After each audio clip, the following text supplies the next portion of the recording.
السمك له طرق كتير ودي طريقة من الطرق دي. هنعمله النهاردة في قلب الفرن بخلطة مختلفة وطعم جميل جدا.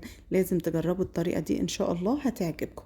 هعملها النهاردة بنوع سمك اللي هو التونة، وهتشوفوا هعملها ازاي. اول حاجة خالص كده جبت السمك وغسلته وقطعته بالشكل ده. تقدري ان انت تسيبيه سليم او تفتحيه سنجاري.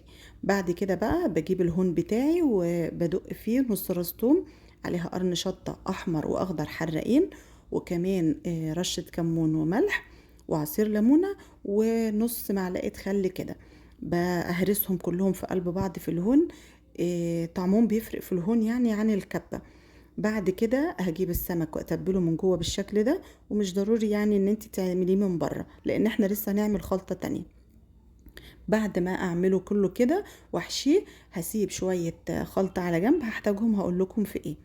هجيب بقى الصينية اللي انا هدخلها الفرن، وهرص السمك بالشكل ده كده وهركنه على جنب. وبعد كده هوريكم الخلطة اللي انا هعملها علشان لما اجي ادخله الفرن. هجيب بقى الكبة وهحط فيها طماطماية صغيرة وكمان بصلاية صغيرة خالص ونص راس توم، وهحط عليهم شطة حراقة اللي هي خضرة وحمرة برضو. ويعني الحاجة الحراقة دي بتدي طعم وده اختيار يعني برضو. بعد كده هحط معلقتين خل كده على عصير ليمونتين وهضربهم في الكبة كويس، ما يكونش زي العصير قوي يعني. ديت الخلطة اللي انا الدقة اللي انا كنت ركناها على جنب اهي. هحطها بقى على الخلطة دي واحط عليها رشة سكر صغيرة. لو الاكل جه معاكي حراق هو هيحوش شوية الحرقان ده، وكمان بقى عشان يظبط الطماطم لان انت عاملة طماطم بالحموضة وكده.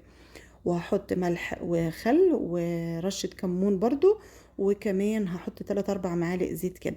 دوقيها بقى كده وشوفي الملح بتاعك متظبط ولا لا وظبطيه. بعد كده قلبتها كويس وهحط على الفراخ معلش السمك بالشكل ده كده بمعلقة بقى، وحاولي تنزلي التتبيلة في قلب السمك كده وما بينه ويبقى بالشكل ده. حطيت كمان ربع كوباية مية صغيرة كده وهدخله الفرن. كنت حطاه على الشبكة اللي في النص تقريبا خد نص ساعة.